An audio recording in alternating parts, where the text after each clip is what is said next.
আচলতে আজি দুৰ্ভাগ্যজনক কথা আমি অসমত জন্ম ধৰি মানে ইমান তাচ্ছিল্য অসমতে হ'ব লগা হৈছে।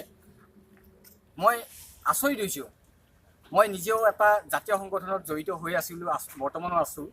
তাৰে পিছতো মোৰ জাতীয় চেতনাই আজি তাৰমানে ধিক্কাৰ দিছে। কাৰণ এই কাৰণতেই চালা মই কৰ্ম কৰিছোঁ। এইটো মই কেব চালক হৈ পেলাই মাস্কৰ পৰা এটা টিপ উঠাই আনিছিলোঁ। দুজন মানে অনা অসমীয়া মাৰোৱাৰী, তেওঁলোকে মাত্ৰ এচিটো মই 3 নম্বৰত দিব লাগে, মই 2 নম্বৰত দিয়াৰ হৈ তেওঁলোকে হোটেলত নামাৰ আগত পইচাটো মুখত দলি মাৰি দি মোৰ মুখত দলি মাৰি দিছে। পইচাটো দলিয়াই দি পেলাই কৈছে চালা মানে খুব অশালীনভাৱে তাৰমানে মাক বনীয়াকক ধৰি মানে অসমীয়া জাতিটো মানে অমুক মানে চুতীয়াৰ জাত, মানে অসমীয়া জাতিটো এনেকুৱা মানে মই সেই ভাষা মই আপোনালোকৰ সাংবাদিকৰ কেমেৰাৰ সন্মুখত ক'বলৈ মই লজ্জিত মই নিজেই। কিন্তু সেই তথাকথিত ভদ্ৰলোক, এই অনা অসমীয়া ভদ্ৰলোক কেইজনে ইমান বেয়া শব্দ ব্যৱহাৰ কৰিছিল যে আপোনালোকে আচৰিত হ'ব। তাৰ পিছতো আমাৰ জাতীয় সংগঠন দুজন নেতাক এই নিশাখন মই ফোন কৰিছিলোঁ। এজন হৈছে আমাৰ সমুজ্জ্বল ভট্টাচাৰ্যক মই ফোন কৰিছিলোঁ, তেওঁৰ ফোনটো ছুইচ অফ পাইছোঁ। নুৰিমক মই ফোন কৰিছিলোঁ, তেওঁৰ ফোনটো ৰিং হৈ আছে, ফোনটো উঠা নাই। কাৰণ তেওঁ মানুহ মই জানো, তেওঁ হয়তো নিদ্ৰাত আছে এই সময়ত বা ব্যস্ত থাকিব পাৰে।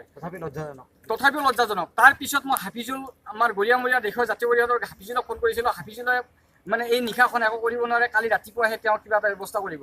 কিন্তু মই ধিক্কাৰ দিছোঁ, কাৰণ এই নিশাখন যদি তেওঁৰ পৰা মই গালি শুনি মই নিজে কষ্ট কৰি তেওঁলোকক সেৱা প্ৰদান কৰি গালি খাবৰ কাৰণ মই এনেকৈ সেৱা প্ৰদান কৰি আছোঁ, তেতিয়াহ'লে ইয়াতকৈ আৰু দুৰ্ভাগ্যজনক কথা হ'ব নোৱাৰে। হয়তো সুৰাপান অৱস্থাত থাকিব পাৰে, কিন্তু মই সুৰাপান কৰা যেন অনুভৱ হোৱা নাই। আৰু দ্বিতীয় কথাটো হৈছে হোটেল মই অতিথিলৈ লৈ আহিছিলোঁ তেওঁলোকক, পল্টন বজাৰ অতিথিলৈ। আটাইতকৈ ডাঙৰ কথা, এইসকল অনা অসমীয়া লাই দিছে এই উবেৰ বুলি কোৱা কৰ্তৃপক্ষই। ইমান বেয়াকৈ তাচ্ছিল্যকৈ আমাক বেয়াকৈ ব্যৱহাৰ কৰে। তাৰ পিছতো উবেৰ কৰ্তৃপক্ষক জনাৰ পিছত তেওঁলোকে কোনো ধৰণৰ তেওঁলোকক একশ্যন লোৱা নহয় তেওঁলোকৰ ওপৰত, বৰঞ্চ ড্ৰাইভাৰজনৰ একাউণ্ট বন্ধ কৰা হয়। উবেৰ কৰ্তৃপক্ষই ইমান বেয়া কণ্ডিশ্যনলৈ গৈছে আজিৰ তাৰিখত, গুৱাহাটী মহানগৰৰ এই কেব সেৱাটো পিছফালে উবেৰৰ চালকজনে গাড়ী চলাই থাকে, যিখন গ্লাছ থাকে মিৰৰখনত চাব নোৱাৰে চালকজনে। কি কাৰণ চাব নোৱাৰে? যে পিছফালে যদি কোনোবা যুৱক যুৱতী উঠে, সেই যুৱক যুৱতী হালে অশালীন অৱস্থাত থাকে। সেই অশালীন অৱস্থাত থকাৰ পিছত কোনোবা যদি চালকে তাক মাত মাতা হয়, তাৰ পিছতো কিন্তু মাত মাতিলে চালকজনক এনেকুৱা অপদস্থ কৰি যাব, মানসিকভাৱে অপদস্থ কৰি যাব, শাৰীৰিকভাৱে অপদস্থ কৰি যাব। তাৰপিছত তেওঁলোকে এপটোত কমপ্লেইন কৰিব, তাৰপিছত চালকজনৰ একাউণ্ট বন্ধ হ'ব।